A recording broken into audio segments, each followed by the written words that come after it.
John Elia साहब पाकिस्तान की history के सबसे बड़े शायरों में से एक रहे हैं।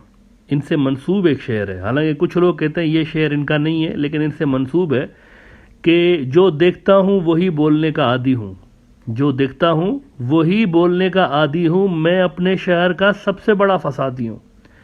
अब पता नहीं जिसने भी ये लिखा है और क्या सोच के लिखा है, आई डोंट नो, लेकिन जब भी मैं ये सुनता हूँ मुझे आजकल के दौर के ऑनेस्ट जो ईमानदार सहाफ़ी हैं बेचारे, वो याद आ जाते हैं कि जो देखता हूँ वही बोलने का आदी हूँ, मैं अपने शहर का सबसे बड़ा फसादी हूँ। सच बोलना आजकल जो है वो फसाद से कम नहीं हो गया, उसको फसादी ट्रीट करते हैं।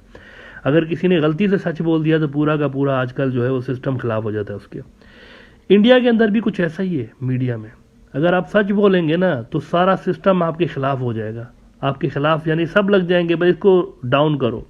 इंडिया की फॉरेन पॉलिसी की जो तबाही हुई है मोदी साहब के आने के बाद, उसको आजकल इंडियन मीडिया में रिपोर्ट नहीं किया जाता, सब अच्छा है कि रिपोर्ट दिखाई जाती है। ऐसा ही एक बहुत बड़ा सेटबैक इंडियन फॉरेन पॉलिसी के हवाले से पिछले दिनों सामने आया है। अब वो क्या सेटबैक है इस पर मैं आज बात करता हूँ। देखिए, इंडियन ओशियन जिसके लिए मैं कहता हूँ ये सिर्फ नाम का इंडियन है, बाकी इसके अंदर सारा मेड इन चाइना है। हर जगह यहाँ चाइना घुस गया, इसके अंदर जितने भी मुल्क हैं इंडियन ओशन में वहाँ चाइना ही चाइना है। लेकिन एक दौर था जब यहाँ इंडिया का जोन ऑफ इन्फ्लुएंस था, एक ये हकीकत है कि यहाँ इंडिया हुआ करता था, अब उसको चाइना रिप्लेस कर चुका है। Now we are in a China dominated Indian Ocean region. अब एक दो रोज पहले ये हुआ है इस रीजन के अंदर एक बहुत बड़ा अहम वाकया हुआ है। चाइना ने इंडियन ओशन रीजन में पॉलिसी मैटर से रिलेटेड एक मीटिंग कॉल की है बहुत बड़ी, और उस मीटिंग के अंदर चाइना की जो फॉरेन मिनिस्ट्री है वैसे उसके अंडर में ये मीटिंग हुई है, तो उनकी फॉरेन मिनिस्ट्री ने साउथ एशिया के तमाम मुल्कों को इनवाइट किया।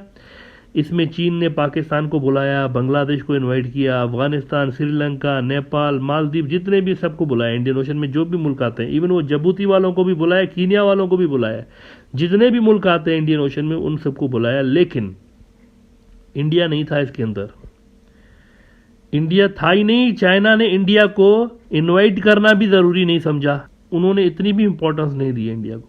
इश्यूज इंडियन ओशन से रिलेटेड थे, डिस्कस इंडियन ओशन होना था, साउथ एशिया पूरा का पूरा वहां पे इंडिया नहीं है। अब इस फोरम के अंदर ये जो भी मीटिंग हुई थी इसके अंदर इंपॉर्टेंट मुद्दे डिस्कस किए गए, कोविड के इश्यूज भी डिस्कस किए गए। अच्छा, रेफरेंस देना बड़ा जरूरी होता है ना। The Tribune Indian news outlet ये कह रहे हैं कि China holds its first meeting with 19 countries in Indian Ocean region without India. 19 मुल्क हैं इंडियन ओशन के जो भी आते हैं, 19 मुल्क इसके अंदर है, इंडिया नहीं है। अब ये सूरत हाल पैदा हो चुकी है कि रीजन के मामला तय होते हैं और रीजन के अहम तरीन इशूज डिस्कस होते हैं, इंडिया नहीं होता वहाँ पे। ये हाल हो गया। इंडिया की हिस्ट्री में कभी भी, मतलब आप लगा लें 1947 से लेके जब तक ये 56 मिलीमीटर वाले बाबा आ गए बीजेपी की सरकार, इस सारे अरसे के दौरान कभी भी रीजनल इश्यूज के हवाले से इंडिया इतना ज़्यादा इररेलेवेंट रहा ही नहीं है कि उनको बुलाया ही ना जाए किसी फोरम पे। ये हिस्ट्री में शायद पहली बार हो रहा है। साउथ एशिया पे तो बीजेपी ने इंडिया की ग्रिप यूं ख़त्म कराई थी, एक बहुत बड़ा स्ट्रेटेजिक ब्लंडर उन्होंने किया था, सिस्टमेटिक तरीके से उन्होंने इंडिया की पोजीशन यहाँ पर डाउन की हुई है। सार्क का जो फोरम हुआ करता था बड़ा इंपॉर्टेंट फोरम था, मैं ब्रॉडर व्यू में 2-3 बार पहले भी इस पर बात कर चुका हूँ। सार्क जो था यहाँ पर साउथ एशियंस अपने मसाइल हल करते थे, एक दूसरे को सपोर्ट करते थे, कोई भी प्रॉब्लम होता था रीजन का सारे मिलके कलेक्टिव डिसीजंस लेते थे। इस फोरम में इंडिया डोमिनेट करता था और इस फोरम को बीजेपी ने हिंदुत्व के वोट बैंक को सिर्फ खुश करने के चक्कर में ज़ाया कर दिया, ख़त्म कर दिया। इंडिया के इंटरनेशनल जो एक असर और रसूख था उसको डाउन किया उन्होंने।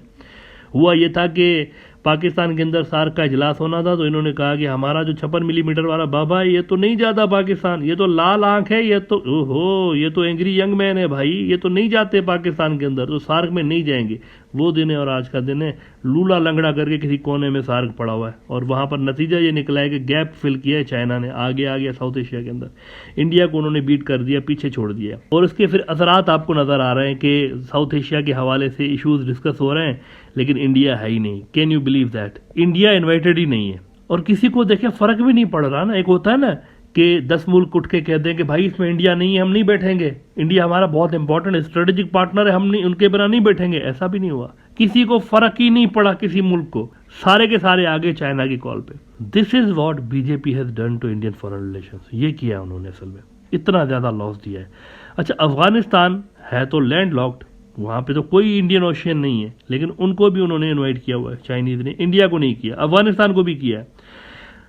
ये असल में वो रीजनल आइसोलेशन है जिसका कांग्रेस पार्टी कहती रहती है कि इस शख्स ने मोदी साहब की पॉलिसीज़ के लिए वो कहते हैं इस शख्स की पॉलिसीज़ ने हमें आइसोलेट करके रख दिया है पूरे रीजन के अंदर। कांग्रेस वाले चिल्लाते रहते हैं। अफगानिस्तान में भी जब पहली कोल्ड वार ख़त्म हुई थी ना, सोवियत यूनियन वाली, उस दौर में भी इंडिया सोवियत यूनियन की तरफ था, लेकिन उस ज़माने में भी कांग्रेस का दौर था, तो इंडिया टोटली इररिलेवेंट नहीं हो गया था अफगानिस्तान से। जंग हारने के बाद भी इंडिया इररिलेवेंट नहीं था, इंडिया रेलेवेंट प्लेयर था। फिर भी कांग्रेस वालों ने क्या गेम खेला था इस पर मैं बात करता हूँ। रेलेवेंट रहने के लिए उन्होंने अफगानिस्तान में क्या किया था, लेकिन आज आप देखें, आज इनके दौर में देखें क्या हुआ है। मुकम्मल तौर पर अफगानिस्तान से आउट है ना वो। उस दौर में ये किया था कांग्रेस वालों ने कि अफगान मुजाहिदीन के ग्रुप्स को, जिससे कि पाकिस्तान सपोर्ट करता था, और ये करते थे दूसरे ग्रुप्स को, कांग्रेस वाले और ये सोवियत यूनियन को और दूसरे ग्रुप्स को। तो जब अफगान मुजाहिदीन जीत गए और इंडियन सपोर्टेड प्लेयर्स हार गए, तो मुजाहिदीन के ही एक ग्रुप के साथ इंडिया ने लिंक्स बना लिए। अहमद शाह मसूद का ग्रुप था, जिसको आप पंजशेर की मूवमेंट के नाम से जानते हैं। बाद में पाकिस्तान ने वहां पर इमर्ज होने वाले नई फोर्स अफगान तालिबान पे हाथ रखा था, जिनका बाद में पूरे अफगानिस्तान पे कब्जा हो गया था, सवाए पंजशेर के और ताजिक एरियाज के। वहां पर अहमद शाह मसूद की ही सरकार थी, और इंडिया वहां पर अहमद शाह मसूद के ज़ेर असर इलाकों में बहुत बड़ा प्लेयर था, तो इंडिया की रेलेवेंस थी वहां पे। आज तो बिल्कुल धपड़दूस है ना, बिल्कुल, यानी टोटल फ्लैट जीरो। वहां इंडिया है ही नहीं अफगानिस्तान के अंदर इस वक्त, कोई रेलेवेंस नहीं रही उनकी, न 3 में न 13 में। अच्छा, इसके बाद देखें, एक अटेम्प्ट जरूर नजर आती है इंडियन ओशन में खुद को मजबूत करने के लिए बीजेपी सरकार की जानिब से। मोदी साहब ने एक आइडिया मार्केट में फेंका था कि हमें सागर नाम की एक तंजीम बनानी चाहिए। ये मार्केट में आइडिया उन्होंने फेंका, लेकिन nobody took it seriously because there were some serious loopholes in this proposed alliance। असल में ये इंडियन नेवी का रीजन के अंदर रोल बढ़ाने के लिए मोदी साहब ने मंसूबा बनाया था सागर नाम का। सागर का मतलब है कि security and growth for all in the region. इस तरह करके उन्होंने सागर का एक बना दिया, लेकिन वो चला नहीं, वो पिट गया शुरू होते ही। क्योंकि देखें ना, पाकिस्तानी और इंडियन नेवीज को एक दूसरे से थ्रेट है, तो वो एक फोरम पे बैठ के क्या करेंगे। उधर आप देखें बांग्लादेश और बर्मा की जो नेवीज हैं, एक दूसरे से थ्रेट है उनको, वो क्या करेंगे एक फोरम पे बैठ के।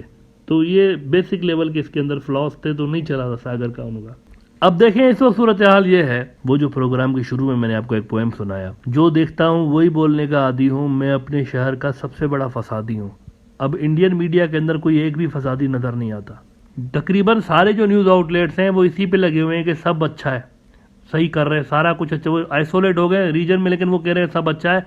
फोकस किस पे कर रहे हैं? इंडियन मीडिया बजाय इस चीज पे सोचता कि रीजन के तमाम मुल्क चाइनीज फोरम में क्यों मौजूद हैं और इंडिया के साइड पे कोई मुल्क क्यों नहीं गया, जबकि है तो ये इंडियन ओशन रीजन, और बातें भी इंडियन ओशन की जा रही हैं, इसी रीजन की जा रही हैं, लेकिन इंडिया उसके अंदर नहीं है। इस पे नहीं सोचा जा रहा। बीजेपी की फेल्ड फॉरेन पॉलिसी पर नहीं सोचा जा रहा, उस पर तनकीद नहीं की जा रही, बल्कि उल्टा ये हो रहा है कि वहां पर मीडिया उल्टा इस हार को भी बीजेपी की जीत साबित करने में लगा हुआ है, विक्ट्री साबित करने में लगा हुआ है कि मालदीव नहीं गया, चाइनीज फोरम में मालदीव नहीं गया, इसको विक्ट्री जता। ये एक प्लस पॉइंट दिखा रहे हैं कि सबको बुलाया है लेकिन मालदीव नहीं गया। अब ये विक्ट्री है भक्तों के लिए। देखें कि सारे के सारे मुल्क हैं वहां पर, चाइनीज साइड पे मालदीव नहीं है, छोटा सा मालदीव है, नन्ना मुन्ना सा मुल्क है वहां इंडियन ओशन के, छोटा सा। आप दूरबीन लगा के देखेंगे तभी नजर आता है। तो मालदीव नहीं गया, तो वो विक्ट्री के तौर पर वो दिखा रहे हैं। हालांकि मालदीव का मसला दूसरा है।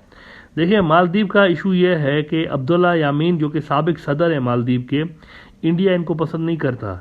This is an open secret कि उनको पसंद नहीं करता इंडिया। जबकि मौजूदा जो सदर हैं मालदीव के, इब्राहिम सालेह, इनके लिए इनके अपोनेंट्स इल्जाम लगाते हैं, इंक्लूडिंग अब्दुल्ला यामीन के, कि इब्राहिम सालेह कुछ ज्यादा ही प्रो इंडिया है। अब कॉन्स्टिट्यूशन जो है मालदीव का, वो सदर को काफी सारे पावर्स देता है, इस तरह के देता है कि ये जो फोरम्स होते हैं बाहर के फॉरेन पॉलिसी से जुड़े हुए, उसमें कहाँ जाना है कहाँ नहीं जाना, ये सदर फैसला कर सकता है। तो इब्राहिम सालेह ने इसको कुछ डाउन प्ले किया है, इसलिए वो नहीं गए। बाकी सारे मुल्क वहां पर मौजूद थे चाइना की इनविटेशन पे। ऑस्ट्रेलिया, वैसे ऑस्ट्रेलिया भी इसमें आता है, लेकिन ऑस्ट्रेलिया को इनवाइट किया था इन्होंने, उसको मैं काउंट इसलिए नहीं करता क्योंकि वो क्वाड का मेंबर है। तो वो इनवाइट जब चाइना ने उनको किया था तो पहले ही पता था कि ये नहीं जाएंगे। तो ये 2 मुल्क नहीं गए, बाकी तमाम जो इंडियन ओशन रीजन है वहां पर मौजूद था। और ये चाइना की बहुत बड़ी डिप्लोमेटिक विक्ट्री है कि वो एक फोरम पे साउथ एशिया को भी लेकर आ रहा है और तमाम इंडियन ओशन रीजन के मुल्कों को भी लेकर आ रहा है, और पॉलिसी मैटर्स जो है वहां पर डिस्कस हो रहे हैं। इंडिया वहां पर नहीं है, लिहाजा इस चीज को विक्ट्री की बजाय डिफीट के तौर पर देखना चाहिए कि फॉरेन पॉलिसी के महाज पर डिफीट हुई है, तमाम मुल्क चले गए उधर और किसी एक मुल्क ने जो है ना, मालदीव के अलावा किसी एक मुल्क ने इंडिया की साइड नहीं ली हुई है, सारे के सारे बैठे हुए वहाँ पे चाइना के फोरम पे।